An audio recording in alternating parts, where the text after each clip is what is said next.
Soy Jorge Gilbert, formado en Historia, graduado en Historia en la Universidad Nacional de La Plata y con especialización profesional en Historia Económica desde mis tempranos inicios, en los 80. Bueno, comencé a estudiar Historia en la década del 70. El interés por la historia era más bien una inquietud política, o sea, necesitaba comprender y tener respuestas a las problemáticas de esa época. Había sido inicialmente estudiante en la Facultad de Ingeniería de La Plata, abandoné tempranamente esos estudios y luego me decidí a estudiar historia. Obviamente no pensaba cuál iba a ser el ejercicio profesional. No era entonces una inquietud, estudiábamos y hacíamos las cosas, el futuro proveería el destino, ¿sí? Bueno, son las cosas que hace el destino, ¿no? Teníamos, cuando éramos estudiantes en La Plata, un compañero de estudios que era un administrativo de esta facultad. Y estudiaba porque le quería enseñar a su hijo la importancia de estudiar. Era un personaje, ya ni me acuerdo el apellido de ese compañero de estudios. Y él nos dijo que en Ciencias Económicas se dictaban cursos de ingreso en las temporadas de verano, o sea, y nos dijo que bueno, que era posible inscribirse para ser profesor en los cursos de ingreso. Y eso hicimos, un grupo de compañeros y amigos, y nos inscribimos y dictamos cursos de ingreso en el 78, en el 79 y en el 80. Ese fue el principio de una aproximación a esta facultad. Nada decía en ese momento que habría continuidad, ¿no? Sino que dar cursos de ingreso significaba una buena fuente de recursos, ¿sí? Tal es así que me acuerdo que en un año, creo que en el 79, di 4 cursos de ingreso, o sea, 2 cursos a la mañana, 4 horas seguidas, y 2 cursos en el turno noche, o sea, 8 horas repitiendo 4 veces la misma clase. Agotador, pero el objetivo era irme del país, o sea que bueno, en ese momento me sirvió para comprar los pasajes e irme rumbo a París, una experiencia que duró bastante poco, ¿sí? No estuve mucho tiempo afuera, evidentemente la situación en la Argentina y lo que había pasado en la Universidad de La Plata me impulsaba a no querer estar aquí, pero emocionalmente sí quería estar aquí, nada condicionaba en definitiva que pudiera estar aquí, ¿no? Y retomando, cuando es la inserción en económicas, cuando se recupera la democracia, le devuelven la cátedra de Historia Económica y Social Argentina al profesor Horacio Pereira. Conocí al profesor Horacio Pereira de La Plata y él me convocó junto a un grupo de colegas a formar parte del grupo que dictara la asignatura. Así que esos fueron los comienzos, o sea, gracias a Horacio Pereira me incorporo a dictar Historia Argentina en esta facultad. Y eso sí es el comienzo de mi historia en la facultad, ¿sí? Obviamente no era el único trabajo que tenía, o sea, con un trabajo de profesor con dedicación simple, no era suficiente, así que bueno, trabajaba en la docencia en otros ámbitos. Sí, tengo recuerdo porque esa transición democrática fue un proceso bastante complejo. Todavía convivíamos con profesores de historia económica que habían quedado de la época del proceso, y la normalización fue un proceso no muy rápido, pero fue un proceso sumamente interesante, sobre todo porque nos nucleamos en las nuevas cátedras de Historia Argentina, una serie de docentes de distintas procedencias y orientaciones, si se quiere, ideológicas, ¿no? Donde confluíamos economistas, historiadores, sociólogos, o sea, había de todo y el ámbito era de una pluralidad sumamente interesante, ¿sí? En los 80, ¿sí? Bueno, en los 80, digamos, después del 84, ¿no? O sea, el proceso de normalización de las cátedras fue un proceso muy interesante porque desde la Cátedra de Historia Argentina luego se organizaron centros de investigación y dieron lugar a institutos de investigación en historia económica que continúan hasta el día de la fecha y realizaron importantes aportes, ¿no? A la disciplina, y también realizaron importantes aportes a la categorización de nuestra facultad. Bueno, en principio nadie cuestionaba la presencia de las asignaturas de historia económica. Eran dos: historia económica y social argentina, historia económica y social general. No había cuestionamientos en esos programas. Luego, cuando aparecieron reformas en los 90, sí hubo un intento de reducir a una sola de las historias, obviamente quedándose con historia argentina y sacando la social general, o haciendo una simbiosis de ambas historias reducidas a uno en un cuatrimestre. Por suerte, o sea, el accionar de gente que tomaba decisiones en el departamento de Humanidades, como también desde la Secretaría de Investigación de la facultad, apoyaron la presencia de las dos historias, y eso le permitió tener una continuidad hasta la fecha. ¿Sí? No me acuerdo las fechas precisamente, pero la presencia de Francisco Suárez fue muy importante. Desde esos ámbitos se impulsó mucho, no solamente historia, sino a las asignaturas de ciencias sociales. O sea, en esa época se consiguieron dedicaciones exclusivas o semi-exclusivas que favorecieron la inserción de los docentes como investigadores de la facultad, ¿sí? Al accionar de la Secretaría de Investigación debemos agregar también la intervención de Rubén Berenblum, que fue director del Departamento de Humanidades durante mucho tiempo y que tenía un vínculo muy estrecho con rectorado de la Universidad de Buenos Aires, y pudo defender también desde esa posición la presencia de ambas asignaturas dentro de los planes de estudio. No recuerdo quién defendió desde espacios institucionales. Obviamente luego los titulares de cátedra también hicieron su aporte, pero el mayor peso en la toma de decisiones fueron de quienes tenían posiciones de toma de decisión, ¿no? Para la toma de decisión. El proceso fue así, o sea, comencé siendo profesor de Historia Económica y Social Argentina en el 84, con carácter interino, luego una regularización que duró casi una década, recién en el 93 fuimos concursados, en el 88 me incorporo en Historia Económica y Social General, con un concurso que creo que se hizo en la primera década del siglo XXI, o sea, casi 20 años después, para regularizar. Y el inicio de la investigación, quienes graduamos en los años de la dictadura, era bastante difícil el proceso de inserción laboral, ¿sí? Los únicos espacios que más o menos se posibilitaba una inserción era dentro de la investigación, dentro de la estructura del CONICET. El CONICET no era demasiado cerrado entonces, y en el 83 tuve una beca de perfeccionamiento del CONICET, y eso posibilitó que desarrollara actividades de investigación, ¿sí? Siempre en temas de historia económica. En ese momento no eran los temas de historia empresarial que me interesaron después, pero eso habría sido el inicio de mi trayectoria en investigación. Luego, con el grupo de historia argentina, que ya Horacio Pereira se fue como director del Departamento de Humanidades a la Facultad de Filosofía y Letras, quedó al frente de la cátedra Mario Rapaport, y en la gestión de Rapaport se creó un instituto, que era Instituto de Estudios Históricos, Económicos y Sociales, creo que era algo así, el nombre se llamaba IES, ¿sí? Y ahí confluimos todos los docentes de los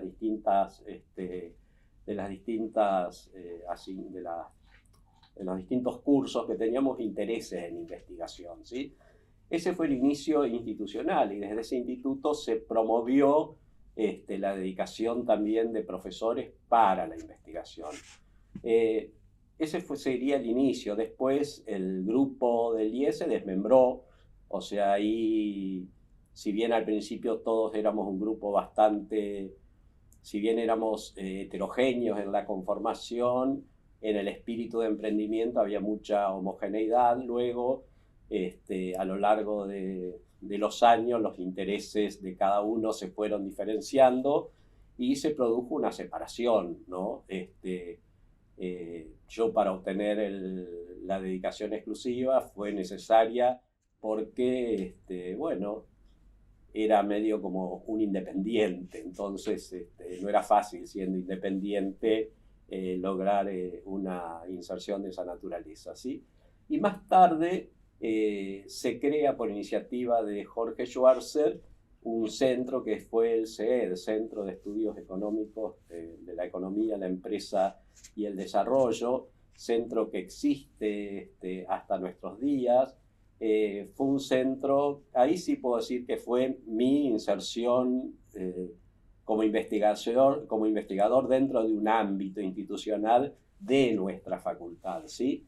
Luego, como es Jorge Schwarzer, renuncia a la continuidad en el CED porque sigue al frente de otro instituto que es el CESPA, y en ese momento había que decidir qué pasaba con el CED. Y bueno, yo asumí la dirección del CED en el 2007 y tuvo una actividad en continuidad hasta el 2015, ¿sí?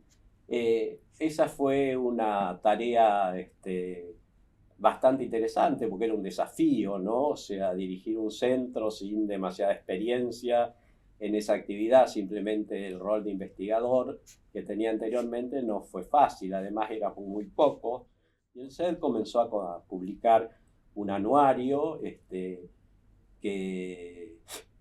como inició en una forma, bueno, como todo comienzo, se fue gestando en forma muy rudimentaria hasta evolucionar en el tiempo y ser en nuestros días una revista de referencia académica con calificaciones internacionales de investigación, como revista de investigación, ¿no? Eso más o menos sería un poco la historia de eso, ¿sí? Y después, si retomamos mis roles en la facultad, fui, ¿cómo es?, secretario del Departamento de Humanidades, creo que desde el 2008 hasta el 2015, y luego cuando se produce una vacancia en la dirección del departamento, asumí en el 2015 la dirección del Departamento de Humanidades, rol que desempeño hasta la actualidad. Accedí al beneficio jubilatorio en el 2015, la facultad me designa como profesor consulto y eso es lo que posibilita tener el cargo directivo que tengo en este momento. Bueno, del cargo de gestión, obviamente, el ser director del Departamento de Humanidades fue el desafío mayor, sobre todo porque si consideramos dirigir un centro, en el centro se reúne gente que tiene afinidades, entonces ahí no hay mayor conflictividad. En la dirección del centro, perdón, en la dirección del departamento, sí se presentaron dificultades, enormes desafíos, ¿no? Sobre todo porque en el ámbito, en el proceso de reforma de los planes de estudio, toda esa situación que se vivió en los 80 o 90, donde no se cuestionaba la presencia de las ciencias sociales, las nuevas perspectivas de la época contemporánea fueron haciendo que al momento de reducir la duración de los planes de estudios, habría que pensar en qué materias eliminar, sacar, reducir. Y obviamente fueron las humanidades, como es, las asignaturas que fueron más cuestionadas. Y ahí sí el desafío fue complejo porque como formado en historia y formado en la disciplina social, considero que es de vital importancia en la formación de los profesionales de cualquier disciplina, en particular, si se quiere, la de nuestra facultad, la formación en ciencias sociales, no solamente en historia, sino en lógica, en metodología de la ciencia, en epistemología, asignaturas que en algunos casos se ha considerado que no tenía importancia su continuidad o que deberían reformularse, ¿sí? Y considero que para la formación del pensamiento crítico, para como es la conceptualización para el análisis, estas disciplinas de las ciencias sociales tienen un carácter central. Si las eliminamos, nos quedaremos con pensamientos hechos, con teorías formuladas y no cuestionadas, lo cual hace que esa idea que uno tiene del profesional universitario, justamente con lo que la implica la palabra designa, ¿no? La universalidad, si se quiere, de una formación, quedaría descartada, ¿no? Y seríamos meros sujetos que administraríamos procesos o situaciones planificadas o desarrolladas por otros. Yo me formé en los 70, obviamente en esa época la corriente francesa de la historia económica y social fue importantísima en nuestra formación. Siempre digo que cuando era alumno me interesaba en los movimientos sociales y resulta que después en los 80 comencé a estudiar el capital porque me interesó hacer estudios de historia empresarial. Obviamente es una dinámica también de los tiempos, o sea, son distintos actores sociales. Obviamente el objeto de estudio cambia y también la centralidad. La historia cambió.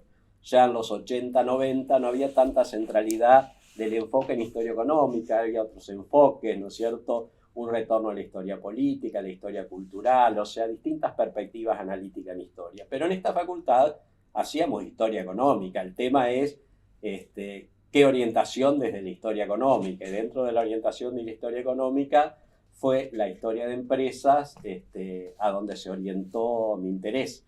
En esta facultad no solamente se hace historia de empresas, se hace historia de la industria, historia del desarrollo, historia de las relaciones económicas internacionales, historia del desarrollo agrario argentino, o sea que las perspectivas analíticas son muchas. Y bueno, me deben disculpar aquellos centros de investigación en ciencias sociales que no los nombro, pero la historia del cooperativismo está presente. Y acá debo remarcar una cosa, ¿por qué la historia? Porque la historia nos importa porque la historia nos permite conocer los procesos, nos permite conocer los actores, nos permite conocer cómo se fueron creando las instituciones, cómo en el proceso de confrontación se fueron consolidando situaciones y se fueron consolidando actores e instituciones. O sea, si yo digo, bueno, nos interesábamos por la estructura agraria en la Argentina. Y la estructura agraria en la Argentina tiene una evolución histórica que comienza con la tenencia de la tierra y el reparto de tierra en el siglo XIX. Y eso sabemos que es un hecho. Bueno, no hay interés en nuestro tiempo en esa problemática, pero la estructura agraria argentina tiene un punto de partida que es quién es el dueño del medio de producción. Entonces, después aparecen las organizaciones representativas, la Sociedad Rural Argentina, pero después aparece más tarde la Corporación Agraria Argentina. Obviamente son actores que tienen una inserción productiva diferente, intereses diferentes, que colisionan muchas veces y a veces pueden llegar a coincidir. Lo mismo pasa con la historia de la industria, o sea, no es lo mismo analizar actores de la gran industria o actores de la industria de capital internacional como actores de la industria del capital local o diferenciar entre pequeñas y medianas empresas y grandes empresas. Son actores que tienen singularidad, particularidad y que se deben conocer para poder comprender la toma de decisiones de actores políticos que actúan a nivel gobierno. Deben tener en cuenta que las situaciones no se generan en forma automática ni tampoco se eliminan en forma automática, o sea, porque, bueno, son actores y agentes sociales, ¿no? Sí, cambiaron muchas cosas, en principio, a nivel contenidos, ¿no? Los contenidos eran muy amplios, ¿no? Muy amplios. Y obviamente la bibliografía era amplísima e interminable, ¿sí? Enseñábamos con la convicción de que los alumnos debían conocer todo lo que nosotros estábamos interesados en enseñar. Bueno, la experiencia fue determinando que en una cuestión de instrumentación, ¿no? Hacía necesario un recorte. Entonces se fueron recortando temáticas de análisis, se fue recortando bibliografía. Y lo interesante, yo siempre digo que cuando estudiábamos, el listado de fotocopia o la altura de las fotocopias podía tener 30 centímetros de altura. Y después fueron reducidas a 20 centímetros, a 15 centímetros. Y decía, mira cuánto menos que se lee. Pero que se leyera menos no significaba que se estudiara menos. En todo caso, se permitía profundizar más alguna problemática. Luego se incorporó en esta facultad la metodología de estudio a distancia, enseñar a distancia. Eso fue un paso diferente a lo que era la clase presencial, o sea, se preparaban materiales, se grababan el material que los alumnos debían leer y había encuentros periódicos, o sea, no con la frecuencia de un curso regular. Eso sería un avance interesante. Obviamente nada que ver con lo que ocurre en nuestro momento, o sea, sobre todo a partir de la pandemia, las clases virtuales quedaron ya establecidas. O sea, si bien la pandemia impidió la presencialidad, sí produjo un avance importante para instrumentar las clases no presenciales y la elaboración de recursos didácticos para actuar o interactuar con alumnos que no están presentes ante el docente, ¿no? Creo que el cambio ha sido de fundamental importancia, es un gran desafío al cual se suma en nuestro tiempo en la utilización de la inteligencia artificial. Yo creo que si se quiere, en los 80, 90 los cambios no fueron tan significativos, pero en el siglo XXI el cambio en la metodología de la enseñanza ha sido radical, ¿no? Y esto implica grandes desafíos, porque todavía el proceso no se ha completado. Justamente el cambio está en proceso y es necesario ajustar sin perder la esencia de lo que es el rol del docente en el proceso de enseñanza. Y considero que no se debe perder también la importancia que tiene la interacción entre los estudiantes al momento de aprender. No es lo mismo el individuo que se forma solo, a la distancia, a un individuo que se forma interactuando con otros, debatiendo, reflexionando, intercambiando ideas, ¿no? O posiciones con otros compañeros. Sí, fue miembro de la Comisión Técnica Asesora en Ciencias Sociales, representando a la Facultad de Ciencias Económicas. En general éramos 2 representantes por cada facultad dentro de ese ámbito, y ese ámbito evaluaba las presentaciones de proyectos de investigación, las presentaciones a programas de becas, ¿no? O distintas promociones de investigación que realizaba la Universidad de Buenos Aires.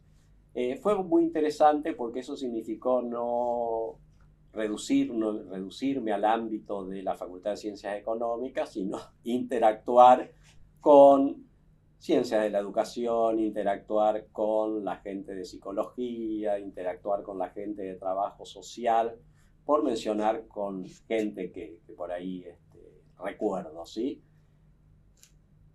Fue complejo porque evidentemente las disciplinas eran diferentes, los criterios eran diferentes, la ponderación de lo que significa la producción científica en cada área profesional era diferente, ¿sí? La producción en el ámbito de la Facultad de Ciencias Económicas es muy diversa. Los economistas, por ejemplo, forman parte de instituciones como la CEPAL, por recordar alguna, cuyo proceso de publicación no tiene las mismas características de publicaciones que se hacen en otros ámbitos, ¿no es cierto?, con registros de ICBN, etcétera, etcétera.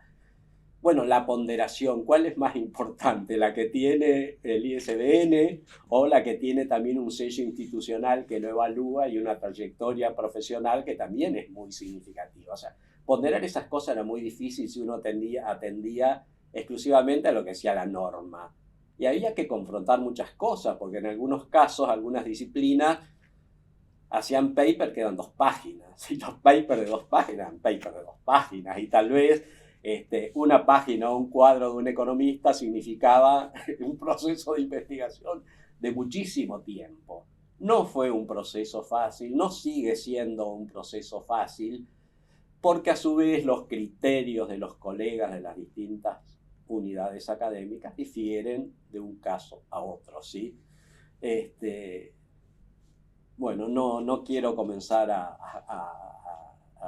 comentar otro tipo de cuestiones que por ahí me exceden, pero nuestra Facultad de Ciencias Económicas es, dentro de las facultades de la Universidad de Buenos Aires, si se quiere, una facultad bastante atípica, en el sentido que no hay demasiadas confrontaciones, si se quiere, entre los colegas. Si bien hay distintas orientaciones disciplinares, distintas orientaciones ideológicas, acá existe una convivencia en términos democráticos de muchísimo tiempo, ¿sí? Tal vez ahora los últimos embates de esta reforma del plan de estudio nos ha puesto a cuestionar, si se quiere, cómo son las prácticas para avanzar en un proceso de cambio institucional. Pero bueno, se supone que mientras tengamos un diálogo y aceptemos ideas, el proceso de lo que es una facultad con el disenso se debe mantener, ¿no? Se debe perfeccionar, si se quiere. Que continuemos pensando que las disciplinas de la ciencia social son relevantes en la formación de los individuos, que el desarrollo del pensamiento crítico es sumamente importante, que las ideas se conforman en un proceso de desarrollo en el cual se han acumulado capa tras capa el conocimiento y la formación de generaciones que nos precedieron, ¿sí? Por lo tanto, debemos ser muy respetuosos de lo que nos precedió, valorar que somos y estamos porque otros estuvieron antes y lo posibilitaron, e ir perfeccionando lo que debemos perfeccionar o cambiar, teniendo siempre presente que las instituciones se desarrollaron y mantuvieron por la presencia de otros actores que pueden o no estar presentes, pero que no podemos dejar de valorar, ¿sí? Esa sería mi reflexión.